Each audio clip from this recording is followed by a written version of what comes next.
Hey everyone, it's me, Insaniacs, and this is the story of the one and only time in my life that I had to get stitches.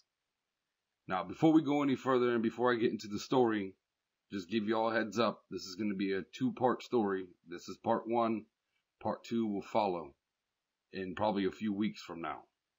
For this video, I'm going to change my appearance for a switcheroo, so give me a minute, let me get into character. Alright, that's better. Alright, so let's get into the story.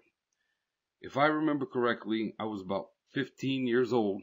I had just brought my little brother and sister home because it was their curfew.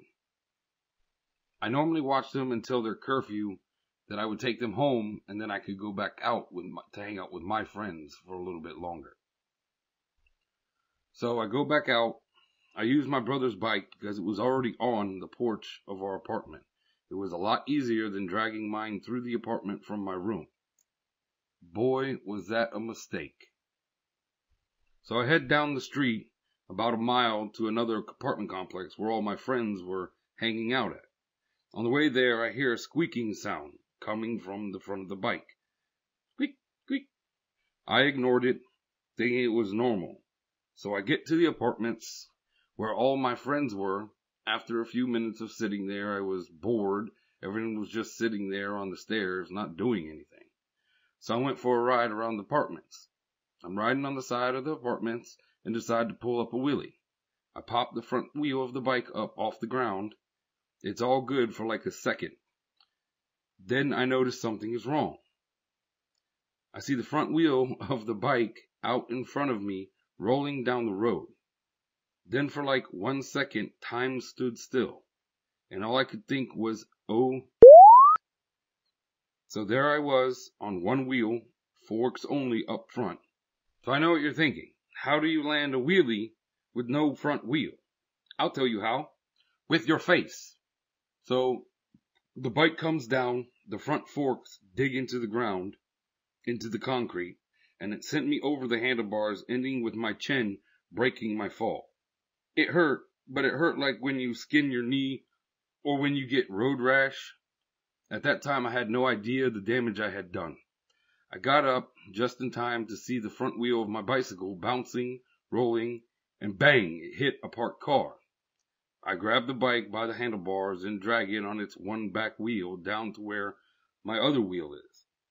I grab the wheel with my other hand and I go back to the apartment where all my friends were. I tell them what happened, and most of them burst out in laughter. I couldn't blame them, because if I was in their shoes listening to someone tell me this story, I would be laughing too.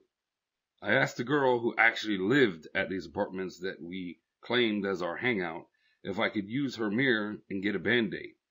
She replied yes, and that I needed to see how bad it was, because she didn't think I knew exactly what kind of damage I had done. Then she told me a Band-Aid is not going to cut it. I go into her bathroom and lift my chin up to stretch the skin on my chin, and there is literally a hole in my chin. You can see the meat under my skin. I was freaked the f*** out.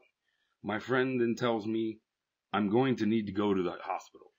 It sucked to know I had to walk back home and probably go to the emergency room.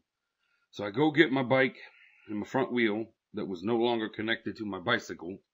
I never had stitches before, so I was scared. I didn't know what they were going to do and how bad it was going to hurt. To be continued. Next time on As the Bicycle Wheel Turns. How long will it take Insaniacs to walk home? How will his mom react to the hole in his chin? See you next time on the same unknown day, at the same unknown time, on the same channel. Make sure you subscribe and hit that notification bell so you're notified when I upload the conclusion video. This is Insaniacs. Peace.